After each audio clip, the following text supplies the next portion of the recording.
दिल्ली की शायरी। जब दक्कन की रियासतें मुगल हुकूमत का एक हिस्सा बन गईं, उस वक्त भी जो लोग वहां शायरी कर रहे हैं वो बाकी रहे। उन्होंने शायरी के चिराग को बुझने नहीं दिया। इसी से ये बात समझ में आती है कि शायरी सिर्फ बादशाहों और दरबारों की वजह से जिंदा नहीं रहती, उसे आम लोग जिंदा रखते हैं। जैसा कि कहा गया, जब इस तरह असर और दक्कन मिले तो दोनों ने एक दूसरे पर असर डाला। उत्तरी हिंदुस्तान में बोलचाल की जबान तो उर्दू थी, मगर उसमें शायरी बहुत कम होती थी। जब यहाँ के शायरों ने दक्कन की उर्दू शायरी को देखा तो उन्होंने भी फारसी छोड़कर उर्दू ही में लिखना शुरू किया। इधर दक्कन के शायरों को उत्तर की उर्दू जबान से मदद मिली। औरंगजेब के आखिरी जमाने में दक्कन के सबसे मशहूर शायर वली का नाम बहुत अहम है। उनको उर्दू की शायरी का बाबा आदम भी कहा गया है, क्योंकि अब तक शायरों में ये सबसे बड़े शायर माने जाते थे। वली सूफी मिजाज इंसान थे। उनका असल वतन तो अहमदाबाद गुजरात था, मगर वो कभी औरंगाबाद में थे तो कभी बुरहानपुर में, कभी सूरत में थे तो कभी दिल्ली में। इस तरह वो उर्दू का चिराग हर जगह रोशन कर रहे थे। वैसे तो उनकी जबान गुजरात और दक्कन में बोली जाने वाली उर्दू थी, मगर आहिस्ता आहिस्ता उसमें सफाई और रवानी आती गई। उन्होंने मसनवियाँ, रुबाइयाँ और दूसरी नज़में भी कही हैं, लेकिन उनका कमाल गज़लों में जाहिर होता है। बहुत से शेर तो साफ और सादा हैं कि आज के मालूम होते हैं। वली जब दिल्ली में आए तो उनकी वजह से बहुत से शायर उर्दू में शेर कहने लगे और शायरी का चर्चा आम हो गया। वली का कुल्लियात कई बार छप चुका है। वली के बाद दक्कन में काजी महमूद भड़ती, सिराज, उजलत, वकी और यूरी और बहुत से दूसरे शायर पैदा हुए जो गजल, मरसिया, मसनवी वगैरह लिखते रहे। लेकिन अब सूरत हाल ये थी कि धीरे धीरे दिल्ली को अहमियत हासिल हो रही थी। दक्कन में बीजापुर, औरंगाबाद, अहमदाबाद, हैदराबाद के अलावा अरकाट, मद्रास, मैसूर, दैलोर वगैरह में भी उर्दू से दिलचस्पी ली जा रही थी और हर जगह नज़्म नस्र में किताबें लिखी जा रही थीं। नस्र में भी दिल्ली के करीब पानीपत अफजल और दिल्ली में जाफर जटली का कलाम आखिरी 17वीं सदी और शुरू 18वीं सदी में मिल जाता है। जब दिल्ली में शेरो अदब का सिलसिला शुरू हुआ तो जो शायर फारसी या में लिखते थे उन्होंने भी 2-4 शेर उर्दू में कहे, जैसे अब्दुल कादिर बेदल, खां आरजू, फितरत मूसवी वगैरह। लेकिन अभी 18वीं सदी की पहली चौथाई भी खत्म न हुई थी कि उर्दू के कई अच्छे शायर हमारे सामने आ गए। फायज, हातिम, आबरू, यकरंग, नाजी, अंजाम जैसे मशहूर और अहम शायर इसी दौर से ताल्लुक रखते हैं। उनमें कई ऐसे हैं जिनके दीवान मौजूद हैं। ये सब ज्यादातर गजलें लिखते थे, कभी कभी छोटी छोटी नज़में भी कह लेते थे। उनमें बाज की जबान साफ और अंदाजे बयान सादा था। बाज लफ्जों को दो मानी में या मुनासिबत से लाना पसंद करते थे। कुछ दिन पहले दिल्ली में ब्रिज भाषा की शायरी का जोर रह चुका था। फारसी में भी यही रंग राज था, इसलिए उर्दू के शायर भी यही तरीका इस्तेमाल करने लगे। उनके ख्यालात या तो सूफियाना होते थे या आशिकाना। ये लोग दरबारी शायर नहीं थे। कसीदा उस जमाने में नजर नहीं आता। कोई अच्छी मसनवी भी नहीं लिखी गई। मरसिये भी कम मिलते हैं। ज्यादा अहमियत गजलों को हासिल थी। ये समझना चाहिए कि ये जमाना शायरी की बुनियाद पढ़ने का था। उस संग के ऊपर इमारत खड़ी करने का काम बाद के शायरों ने किया। ये तो तुम्हें याद होगा कि उर्दू जबान कई सौ साल से दिल्ली के आसपास बोली जा रही थी। इसलिए जब यहाँ के लोग शायरी की तरफ मुतवज्जे हुए तो उन्हें एक अच्छी साफ सुथरी जबान मिली। फिर बाज शोरा ने उसे और निखारने की कोशिश भी की, जैसे मजहर जान जाना और हातिम। इसका असर ये हुआ कि शुरू ही से सही और मुनासिब जबान इस्तेमाल करना शायरों के लिए जरूरी हो गया। ये बात तो बिल्कुल वाज़ेह है कि शुरू में इन शोहरा पर फारसी और भाषा दोनों का असर हुआ, अगर धीरे भाषा का असर कम होता गया। फारसी सरकारी जबान थी, इसका असर भी जबान पर बढ़ता गया। फिर भी उर्दू की एक आजाद हैसियत रही। ये वो जमाना था कि दित्ती की मुगल हुकूमत का चिराग टिमटिमाने लगा था। बादशाह कमजोर थे। एक के बाद दूसरे को तख्त पर बिठाया जा रहा था। बेअमनी की हालत थी। इसी हालत में नादिर शाह का हमला हुआ और हुकूमत की रही सही साख भी उठ गई। मरहटों, रोहेलों, जाटों, सिखों का जोर बढ़ने लगा। जो दूर दूर थे वहां के गवर्नर और हाकिम खुद मुख्तार हो गए। दक्कन, बंगाल और अवध में अलग हुकूमतें हो गईं। इस तरह ना तो ख्यालात में कोई जोश था, न नयापन। बल्कि जवाल और गम के असरात ज्यादा नजर आते हैं। जब हालत ऐसी हो तो इत्मीनान के साथ किसी जबान में अदब तैयार नहीं हो सकता। फिर अभी जबान में बहुत ताकत आई थी, मगर उसके लिए जमीन हमवार हो रही थी। उर्दू जबान की अदब की तारीख में उसको दिल्ली स्कूल का पहला दौर कहा जाता है। इस दौर में तकरीबन 9 तक के शायरों को शामिल किया जा सकता है। इसके बाद करीब करीब 100 साल तक उर्दू शायरी का वो अहद रहा है, उसका शहरा जमाना कह सकते हैं, क्योंकि बेइत्मीनानी और परेशानी के बावजूद उर्दू शायरी ने रंगारंग सरमाया जमा कर लिया। तरक्की का जमाना।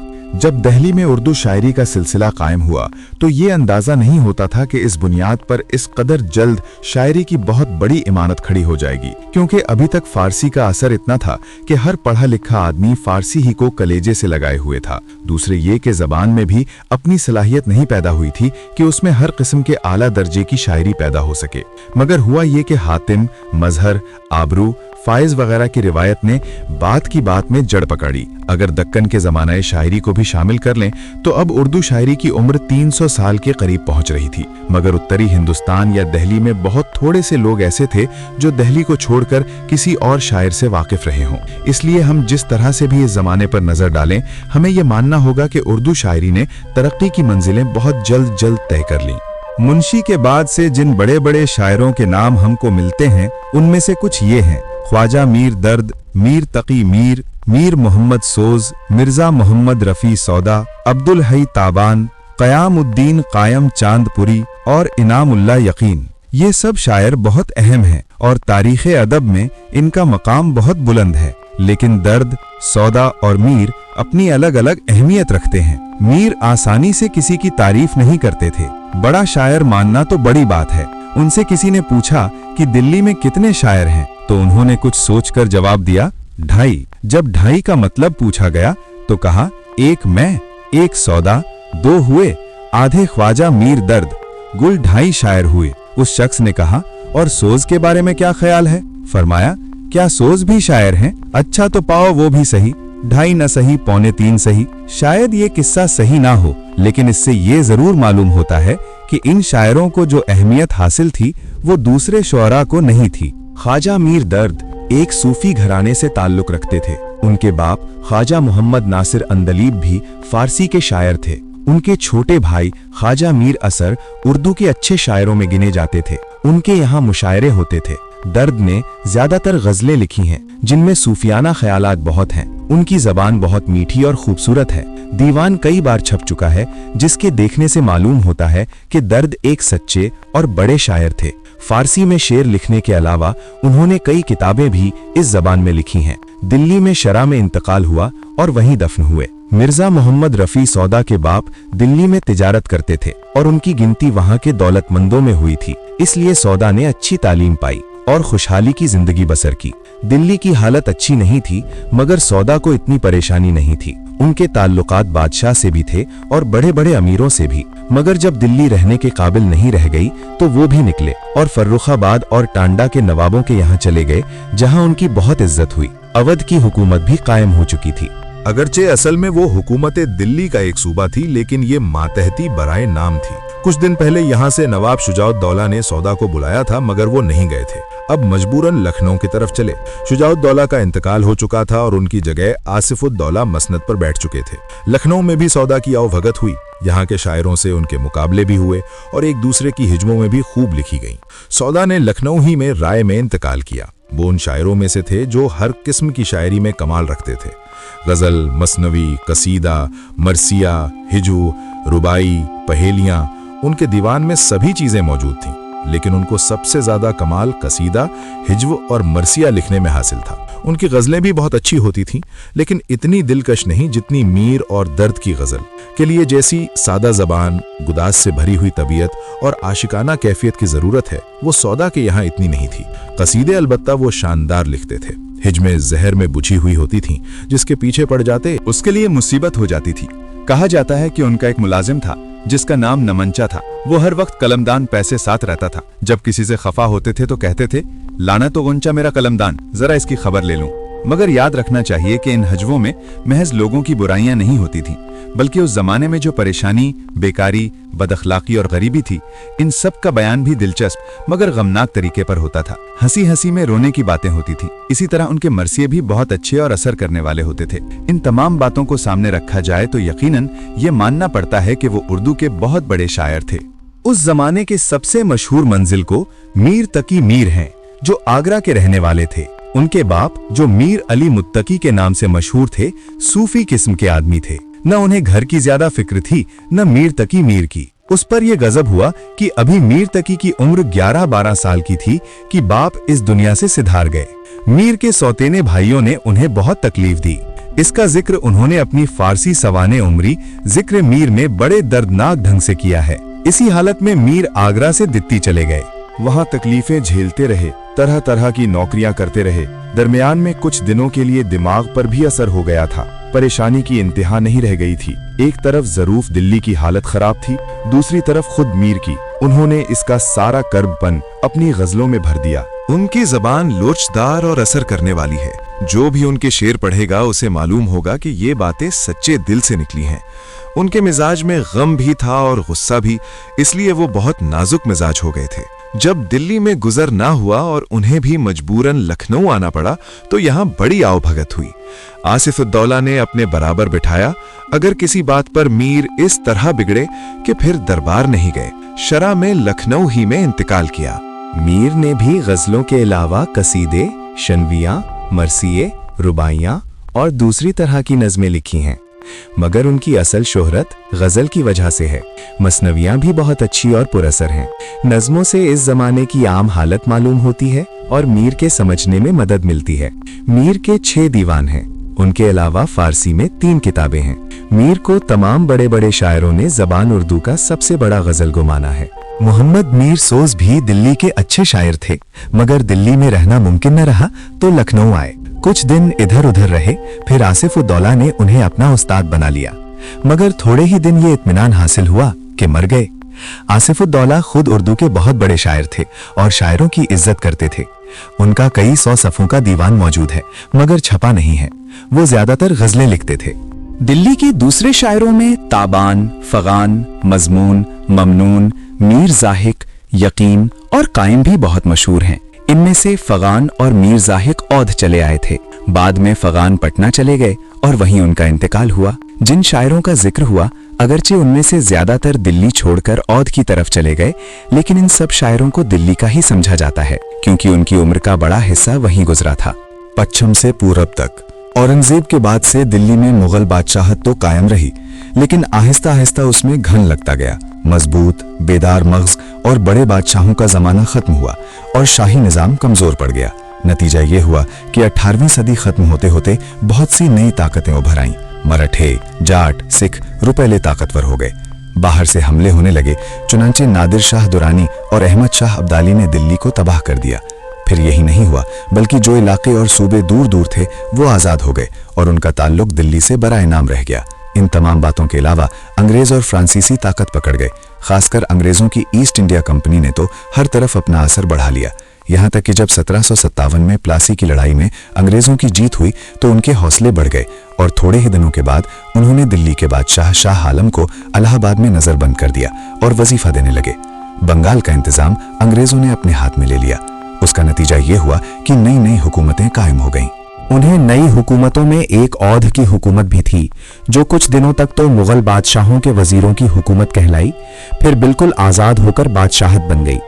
इस हुकूमत के पहले अहम हाकिम नवाब शुजाउद्दौला थे। उन्होंने दिल्ली से शायरों, कारीगरों और दूसरे लोगों को बुलाकर अपने दरबार की रौनक बढ़ाई। कहा जाता है कि उन्होंने मिर्जा रफी सौदा को खत लिखकर बुलाया था और खत में उन्हें भाई लिखा था, मगर सौदा ना आ सके। हालांकि थोड़े दिनों से बाद उन्हें आना पड़ा। इस तरह मीर ज़ाहिक, सौदा, सोज और कुछ दिनों के बाद मीर सभी लखनऊ आ गए। जैसा कि बयान किया जा चुका है, इसका नतीजा ये हुआ कि यहाँ शेरो शायरी का पर्चा बड़े जोरों पर होने लगा। शुजाउद्दौला के बाद आसिफुद्दौला नवाब वजीर होते थे। वो खुद शायर थे और शायरों की इज्जत करते थे। उन्होंने सोज को अपना उस्ताद बना लिया, सौदा को खिल्लत दिया और मीर की तनख्वाह मुकर्रर कर दी। इन शायरों ने जो कुछ छोड़ा है वो उर्दू के खजाने में कीमती जवाहिरात की हैसियत रखता है। इनका जिक्र पिछले बाब में हो चुका है। यहाँ उनका बयान दोबारा इसीलिए किया गया कि औध में जो शायरी की रिवायतें कायम हुई उनका सिलसिला जहन में कायम हो जाए। अभी सौदा और मीर का जमाना खत्म नहीं हुआ था कि लखनऊ के उफक पर नए सितारे चमके। ये सितारे भी पश्चिम ही से आए थे। इनमें ज्यादा मशहूर गुलाम हमदानी मुसहफी, याहिया, अमान, जुर्रत और इंशा अल्लाह खां इंशा हैं। गवान सबों की शायरी दिल्ली में शुरू हो चुकी और शोहरत भी हासिल करने की थी, मगर जब ये लोग लखनऊ पहुंचे तो यहाँ की दुनिया दिल्ली से मुख्तलिफ मालूम हुई। यहाँ नई हुकूमत की उमंग थी, रंगरलियां थीं, ऐश था, मेले ठेले थे। नतीजा ये हुआ कि शायरी में छेड़छाड़ शुरू हो गई। एक दूसरे की हजमें लिखी जाने लगी और शायरी में रंगीनी और मजे की तलाश बात से ज्यादा बढ़ गई। इश्क, आशिकी, मोहब्बत और रकाबत का जिक्र तो हमेशा से शायरी में होता रहता है। अब ये जरा खुलकर होने लगा। कभी कभी ये बातें इतनी ज्यादा खुलकर कही जाने लगी कि उनमें बदअखलाकी की झलक पैदा हो गई। बहरहाल ये सब बहुत बड़े शायर थे। मुसहफी ने अपने 8 दीवान मुरत्तब कर लिए। हजू बदकिस्मती से अब तक नहीं पिछले हैं। उन्होंने ज्यादातर गजलें लिखी हैं और उसी की वजह से मशहूर हैं, लेकिन उनके कसायद और मसनवियां भी पढ़ने के काबिल हैं। उन्होंने उर्दू और फारसी शायरों के 3 मुज़क्करे भी लिखते हैं, जिनमें तस्करा हिंदी सबसे ज्यादा मशहूर है। उनसे और इंशार से बहुत झड़पें हुआ करती थीं और उनकी वजह से कभी कभी सारे शहर में धूम मच जाती थी। जुर्रत ने भी ज्यादातर गजलें लिखी हैं। कहा जाता है कि वो अंधे थे और अपनी गजलें बड़े अच्छे अंदाज से पढ़ते थे, मगर उनमें खराबी ये थी कि वो कभी कभी इश्क और मोहब्बत का जिक्र बिल्कुल बाजारी ढंग से कर देते थे। इंशार बहुत पढ़े लिखे थे, कई जबानें जानते थे, मगर उनको दरबार की फिजा ने खराब कर दिया। वो शायरी में हर तरह के तजर्बे करते थे और अपनी जहानत से गलत काम लेते थे। उन्होंने कसीदे, मसनवियां, हिजवे और गजलें लिखी हैं। उर्दू जबान की खुसूसियतों के मुतालिक फारसी में एक मशहूर किताब दरिया की लताफत लिखी है, जिससे उनकी लियाकत का पता चलता है। इसके अलावा उन्होंने उर्दू नथर में 2 कहानियां भी लिखी हैं। इंशार की आखिरी उम्र की कहानी बड़ी दर्दनाक है, क्योंकि वो दरबार की पाबंदियों और घरेलू मुसीबतों की वजह से पागल हो गए थे। उनके एक दोस्त सआदत यार खां रंगीन थे। उन्होंने इंशार के साथ मिलकर एक खास किस्म की शायरी शुरू की थी, जिसे रियख्ती कहते हैं। इस शायरी की खुसूसियत ये थी कि इसमें औरतों की जबान में शेर कहे जाते थे, और शेर भी ऐसे होते थे जिनमें औरतों की ही जिंदगी के मामलात होते थे। जबान के नुक्ता नजर से ये पढ़ने की चीजें हैं, मगर कभी कभी इनमें गंदी और फुहुश बातें भी आ जाती हैं और हर शख्स उन्हें पसंद नहीं कर सकता। उस जमाने के दूसरे शोरा में मीर हसन को बहुत ज्यादा अहमियत हासिल है। वो मीर खालिक के बेटे थे। उन्होंने गजलें भी लिखी हैं और शायरों का एक तस्करा भी तसनीफ किया है, जिससे उस जमाने के शायरों के मुतालिक दिलचस्प बातें मालूम होती हैं। लेकिन उनकी असल शोहरत उनकी मसनवियों की वजह से है, खासकर उनकी मसनवी सहरुल बयान, जिसमें शहजादा बेनजीर और शहजादी बद्र मुनीर का किस्सा बयान किया गया है। बहुत दिलचस्प है। ये मसनवी किस्से के लिहाज से तो पुरलुत्फ है ही, इससे उस वक्त के रस्म व रिवाज, रहन सहन, इल्म फन और जिंदगी के बारे में बहुत सी बातें मालूम हो जाती हैं।